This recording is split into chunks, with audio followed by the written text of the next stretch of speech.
Est-ce que vous avez déjà eu l'impression, en vous réveillant le matin, qu'un poids invisible écrasait vos épaules avant même que votre journée ne commence? Avez-vous déjà ressenti cette sensation étrange que, malgré toutes vos prières, quelque chose semble freiner votre épanouissement, comme une main invisible qui serre votre gorge ou qui brouille vos pensées au moment où vous devez prendre une décision cruciale? Si vous me regardez aujourd'hui, ce n'est pas par hasard. Nous vivons dans un monde où la réalité physique n'est que la partie émergée de l'iceberg.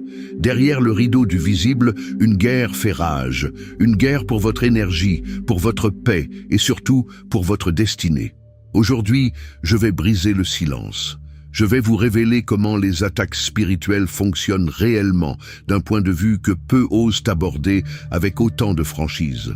En tant que personne qui comprend les mécanismes de l'ombre pour les avoir observés de près, je vais vous exposer comment protéger votre énergie avant qu'il ne soit trop tard. Vous n'apprendrez pas seulement à vous défendre, vous apprendrez à identifier l'attaque avant même qu'elle ne se manifeste dans votre réalité physique. Nous allons parler de blindage spirituel, de détection de brèches et de la manière de devenir littéralement invisible et intouchable pour les forces qui tentent de vous nuire. Préparez-vous, car ce que je vais partager va changer radicalement votre manière de percevoir votre quotidien. Mais avant de plonger dans ces révélations profondes, je vous invite à faire un geste simple mais puissant. Cliquez sur le bouton « J'aime » pour signaler au monde spirituel et à l'algorithme que vous choisissez la lumière et la connaissance. Et surtout, dites-moi dans les commentaires d'où vous me suivez. Quelle est votre ville, votre pays? C'est toujours une immense joie de voir à quel point notre armée de lumière est vaste et diversifiée à travers le monde francophone. Êtes-vous prêt à découvrir ce qui se cache dans l'ombre pour mieux l'anéantir? Alors, restez avec moi. Nous commençons maintenant. Partie 1. L'anatomie de l'attaque invisible et le mythe de la réaction. La plus grande erreur que font la majorité des croyants est de croire que l'attaque commence quand les problèmes arrivent. C'est une illusion dangereuse. Dans le royaume spirituel, l'attaque se termine par le chaos visible, mais elle commence toujours par un affaiblissement silencieux. Imaginez une forteresse. Un ennemi intelligent ne va pas frapper les murs à coups de bélier immédiatement. Il va d'abord empoisonner l'eau, soudoyer un garde ou affamer la population à l'intérieur. C'est exactement ainsi que fonctionne la sorcellerie et les oppressions démoniaques. Avant que votre compte bancaire ne soit vide, avant que votre mariage n'explose, l'attaque a déjà commencé par l'apathie. Vous commencez à vous sentir fatigué sans raison médicale. Vous perdez le goût pour la prière. Vous trouvez des excuses pour ne pas méditer la parole. C'est ce que j'appelle l'anesthésie spirituelle. Le but est de vous endormir pour que, lorsque le coup de grâce arrivera, vous n'ayez plus la force de lever votre bouclier. La Bible nous dit dans Matthieu 26, 41, « Veillez et priez, afin que vous ne tombiez pas dans la tentation. » Notez bien l'ordre des mots. Veillez d'abord, priez ensuite. La vigilance est votre radar. Si vous ne réagissez que lorsque les symptômes sont là, vous êtes déjà en mode survie. La protection véritable, celle que je veux vous enseigner aujourd'hui, est préventive. Vous devez apprendre à ressentir le changement d'atmosphère dans votre maison ou dans votre esprit dès la première seconde. Si vous vous sentez soudainement confus ou démotivé, ne dites pas « c'est juste la fatigue ». Posez-vous la question « qui essaie d'éteindre ma lampe ?» Partie 2. La loi des brèches et la stratégie de l'infiltration. Comprenez bien ceci, les ténèbres ne cherchent pas la force brute, elles cherchent la légalité. La sorcellerie et les attaques occultes ne peuvent pas toucher quelqu'un qui est spirituellement hermétique. Le diable est un juriste, pas un barbare. Il cherche une porte ouverte, une faille dans votre armure. Ces brèches ne sont pas toujours de grands péchés spectaculaires. Ce sont souvent des micro-fissures émotionnelles, une amertume que vous entretenez contre un proche, un traumatisme que vous refusez de livrer à Dieu, ou une peur persistante que vous nourrissez chaque soir. Éphésiens 4, 27 est très clair. Ne donnez pas accès au diable. Cela signifie que c'est vous qui avez le contrôle de la porte. Si vous laissez la porte de l'amertume ouverte, l'oppression n'a pas besoin de forcer l'entrée, elle est invitée. L'ennemi utilise vos émotions comme un pont. Quand vous restez dans la colère, vous créez une fréquence vibratoire qui correspond à celle de l'oppresseur. Posez-vous cette question en toute honnêteté. Quelle partie de votre vie est actuellement en désordre? Est-ce votre santé? Vos relations? Cherchez la porte. Est-ce un manque de pardon? Est-ce une pratique douteuse? Le sorcier ou l'esprit malin ne peut rien contre une vie qui est en règle avec les lois spirituelles du royaume. Votre protection n'est pas une formule magique, c'est votre intégrité spirituelle. Part 3. Le champ de bataille mentale et la captivité des pensées. Votre esprit est la tour de contrôle. Si l'ennemi prend la tour de contrôle, il contrôle tout l'avion. Avant d'affecter vos finances ou votre corps, l'attaque vise vos pensées. Avez-vous déjà remarqué que, soudainement, des pensées de doute ou d'indignité vous envahissent sans raison? Ce ne sont pas vos pensées, ce sont des suggestions, des flèches enflammées, envoyées pour tester votre résistance. Le discernement mental est votre première ligne de défense. La Bible nous demande de ramener toute pensée captive à l'obéissance de Christ. 2 Corinthiens 10, 5. Pourquoi? Parce qu'une pensée acceptée devient une croyance, et une croyance devient une forteresse. Si vous acceptez l'idée que vous allez échouer, vous ouvrez la porte à l'esprit d'échec. L'attaque commence par la confusion. Si vous vous sentez soudainement incapable de vous concentrer sur vos objectifs spirituels, si des pensées obsessives ou sombres tournent en boucle, sachez que vous êtes sous un feu nourri. Ne discutez pas avec ces pensées. Identifiez-les comme des intrus et expulsez-les par l'autorité de la parole. Part 4. Le mécanisme du radar du mal et le poison de la peur. Parlons d'un outil que les ténèbres utilisent avec une précision chirurgicale. La peur. La peur n'est pas seulement un sentiment désagréable, c'est un langage spirituel. C'est l'inverse de la foi. Alors que la foi active la protection divine, la peur active la vulnérabilité spirituelle. Elle paralyse votre capacité à agir et, plus grave encore, elle crée une connexion avec ce que vous redoutez. 2 Timothée 1, 7 nous rappelle, car ce n'est pas un esprit de timidité ou de peur que Dieu nous a donné, mais un esprit de force, d'amour et de sagesse. Si la peur frappe à votre porte, comprenez que c'est une stratégie d'intimidation pour vous faire lâcher votre autorité. Un lion qui rugit n'est pas forcément un lion qui va mordre, mais son rugissement a pour but de vous faire courir. Et dès que vous courez, vous devenez une proie. Pour protéger votre énergie, vous devez traiter la peur comme un signal d'alarme qui vous indique qu'il est temps de monter en autorité et non de vous cacher. C'est ici que le message devient très pratique. Parfois, l'attaque ne vient pas d'un rituel occulte fait dans le secret, mais d'une personne assise à côté de vous. Il existe des relations qui ne sont rien d'autre que des canaux d'oppression. Ce sont ces personnes qui, systématiquement, vous laissent vider de toute énergie, qui critiquent chaque élan de foi ou qui apportent une confusion constante dans votre esprit.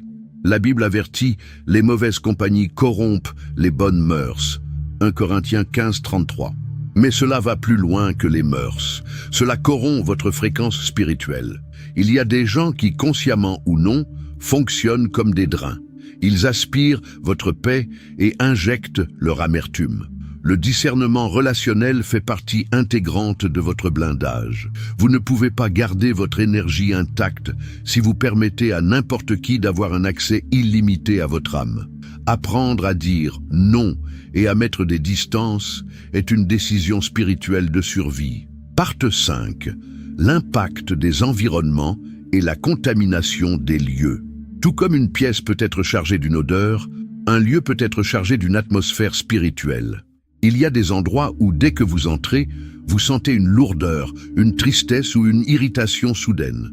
Les environnements dominés par la violence, l'immoralité ou l'idolâtrie saturent l'espace de présences oppressantes. L'exemple de Sodome avec Lot montre comment un environnement peut finir par affecter la sensibilité spirituelle de quelqu'un. Si vous passez tout votre temps dans des lieux de basse vibration spirituelle, vous finissez par normaliser l'oppression. Votre maison doit être un sanctuaire. Si vous sentez que l'atmosphère de votre foyer est tendue, il est temps de faire un nettoyage spirituel. Rangez votre espace, cessez de regarder des contenus qui nourrissent la peur ou la luxure, et saturez l'air de louanges. Vous êtes le gardien des frontières de votre environnement. Dans le monde séculier, on parle d'énergie. Dans le royaume, nous parlons d'onction, de paix et de présence de Dieu. C'est votre bien le plus précieux. Proverbe 4, 23 nous donne l'ordre le plus important. Garde ton cœur plus que toute autre chose, car de lui viennent les sources de la vie. Garder son cœur, c'est protéger son réservoir intérieur. Si votre réservoir est vide, vous êtes à la merci du moindre vent contraire. La protection spirituelle n'est pas seulement de repousser les démons, c'est de cultiver une plénitude telle que les ténèbres n'y trouvent aucune place. Une chambre remplie de lumière ne laisse aucune place aux ombres. Votre objectif doit être de rester si plein de la présence de Dieu que toute attaque extérieure glisse sur vous sans pouvoir s'accrocher. Partie 6. La blindage invisible par la discipline. On ne devient pas fort le jour de la bataille, on se prépare chaque jour dans le secret. La discipline spirituelle est ce qui construit cette couche invisible de protection autour de vous. L'armure de Dieu décrite dans Éphésiens 6 n'est pas une métaphore poétique, c'est une réalité énergétique. La prière constante n'est pas une corvée, c'est le maintien de votre connexion avec la source d'énergie suprême. La lecture de la Bible n'est pas une étude intellectuelle, c'est le téléchargement de la vérité qui démasque les mensonges de l'ennemi. Le jeûne n'est pas une privation de nourriture, c'est une amplification de votre autorité sur la chair. Sans une routine spirituelle active, vous marchez sans bouclier dans un champ de mine. La régularité crée une autorité que les démons reconnaissent et respectent. Ils savent qui prie et qui fait semblant. Partie 7. La rupture des liens et la libération des attaches. Parfois, l'oppression persiste parce qu'il reste des fils invisibles qui vous relient au passé. Des vœux prononcés, des pactes inconscients ou des liens d'âme formés dans des relations toxiques. Même si vous vous êtes éloigné physiquement d'une source de mal, le lien spirituel peut rester actif à travers le ressentiment ou la culpabilité. Hébreux 12, 1 nous exhorte à nous dépouiller de tout poids qui nous entrave. La libération commence par une décision consciente de renoncer. Pardonner n'est pas faire une faveur à l'autre. C'est couper le câble par lequel l'ennemi vous envoie des décharges électriques. Aujourd'hui, vous devez identifier ces liens. Qu'est-ce qui vous rattache encore à cette ancienne vie ou à cette personne destructrice? La rupture se fait par la parole d'autorité et par le renoncement total. Partie 8. L'inaccessibilité par l'édification. Plus vous grandissez spirituellement, plus vous devenez un objet non identifié pour le radar du mal. Les attaques préfèrent les cibles faciles, les gens isolés, distraits, fatigués ou ignorants de leur identité. En vous édifiant, en étudiant ces principes et en les appliquant, vous changez de dimension. La paix intérieure devient un bouclier de fréquence si haute que les basses énergies de la sorcellerie ne peuvent même pas vous localiser. Le discernement devient alors un instinct. Vous sentirez le piège avant même qu'il ne soit posé.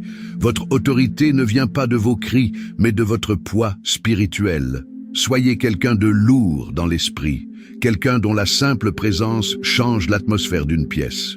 La spiritualité n'est pas déconnectée de la vie pratique. Pour protéger votre énergie, vous devez aussi prendre soin de votre temple physique et de vos habitudes. Ce que vous regardez sur votre téléphone avant de dormir, la musique que vous écoutez, la propreté de votre maison, tout cela influence votre état spirituel. Une maison en désordre reflète souvent un esprit confus, et la confusion est le terrain de jeu favori des esprits oppresseurs. Prenez soin de votre sommeil, car c'est durant la nuit que l'ennemi vient semer l'ivraie. Établissez une routine de protection. Bénissez votre lit, déclarez la paix sur votre foyer et refusez de nourrir votre esprit avec des images de violence ou de peur juste avant de fermer les yeux. Soyez intentionnels. Partie 9. Vivre en autorité et non en survie. Nous arrivons au point crucial. Le but de cet enseignement n'est pas que vous passiez votre vie à avoir peur des attaques ou à chercher des démons partout. Le but est que vous réalisiez que vous avez déjà gagné. Nous ne combattons pas pour la victoire, mais depuis la victoire. 1 Jean 4,4 dit « Celui qui est en vous est plus grand que celui qui est dans le monde. Cette phrase doit cesser d'être un slogan pour devenir votre réalité biologique et spirituelle. Vous n'êtes pas une victime essayant de survivre. Vous êtes un ambassadeur du royaume de lumière exerçant son autorité. Lorsque vous marchez dans cette conscience, les ténèbres ne sont plus une menace. Elles sont un obstacle que vous écartez d'un mot. Reprenez votre autorité aujourd'hui. Avant que nous n'allions vers notre conclusion, je veux que vous preniez un instant pour intégrer tout ce que nous venons de voir. Sentez-vous cette force qui commence à monter en vous? C'est la vérité qui vous libère. Vous n'êtes plus dans l'ignorance. Vous savez maintenant comment détecter, bloquer et détruire les attaques dirigées contre votre vie. Vous n'êtes plus seul et vous n'êtes plus sans défense. Approchez-vous, car nous allons sceller cela maintenant.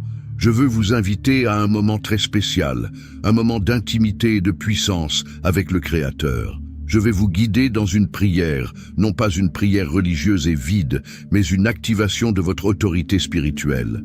Je veux que vous vous sentiez entouré, comme si j'étais là, à vos côtés, vous tenant la main en ami et en frère d'armes. Nous allons nettoyer votre champ énergétique, couper les liens toxiques et restaurer votre force vitale. Soyez prêts à recevoir. Ouvrez votre cœur et si vous le pouvez, répétez ces mots avec conviction, car votre voix a un poids dans le monde invisible. Prions ensemble. Seigneur Dieu, je viens devant toi en ce moment, conscient de ma valeur et de mon autorité en toi. Je reconnais que mon corps et mon esprit sont le temple de ta présence. Aujourd'hui, par ma propre voix, je déclare que je ferme toutes les portes que j'ai laissées ouvertes par ignorance, par peur ou par péché. Je renonce, maintenant et pour toujours, à tout lien spirituel avec les ténèbres. Je coupe tout fil invisible, tout lien d'âme toxique qui me relie à des personnes ou à des situations qui drainent mon énergie et ma paix. Je brise toute malédiction, tout sortilège et toute projection de sorcellerie lancée contre ma destinée. Je déclare que ma zone d'influence est un territoire saint. Je purifie mes pensées, mon foyer et mes relations. Esprit de peur, je te donne l'ordre de partir. Esprit de confusion, retire-toi. Je reçois maintenant le manteau de ta protection. Je demande que ton onction sature chaque cellule de mon corps, restaurant ma santé, ma joie et ma clarté mentale. Je décrète que je suis désormais invisible pour l'oppresseur et intouchable pour le mal. Je reprends ma force, je reprends ma joie et je marche avec une autorité renouvelée. Tout ce qui a été volé me sera rendu au centuple. Je suis libre, je suis protégé et je suis victorieux. Au nom puissant de Jésus, Amen. Quelle puissance dans cette prière. Je sens que l'atmosphère a changé pour beaucoup d'entre vous. Maintenant, pour sceller cette victoire dans le monde physique et pour montrer votre détermination, je vous demande d'écrire avec force dans les commentaires la phrase suivante. Ma PEC a un propriétaire et ma porte est fermée au mal. En écrivant cette phrase, vous affirmez votre position. C'est votre déclaration de guerre contre l'oppression et votre acte de propriété sur votre propre vie. J'ai hâte de vous lire, car je veux entendre votre voix. Je veux sentir votre détermination à travers vos mots. Utilisez aussi cet espace pour partager vos expériences ou pour laisser un mot d'encouragement, un témoignage, une lumière pour un frère ou une sœur qui pourrait en avoir besoin aujourd'hui. Soyez cette source d'inspiration. N'oubliez pas de vous abonner pour recevoir quotidiennement ce genre de nourriture pour votre esprit. Nous avons besoin de rester connectés pour rester forts. Et partagez cette vidéo autour de vous. C'est un acte de charité spirituelle que d'aider quelqu'un à sortir de l'oppression. Prenez soin de vous. Ne laissez personne éteindre la lumière que nous venons d'allumer ensemble. Rappelez-vous, l'obscurité ne peut rien contre quelqu'un qui sait qui il est. Je suis fier de votre parcours et de votre soif de vérité. Restez ferme, restez vigilant et surtout, restez dans la paix. On se retrouve très bientôt pour notre prochain rendez-vous de puissance. Que la bénédiction vous accompagne. À très vite.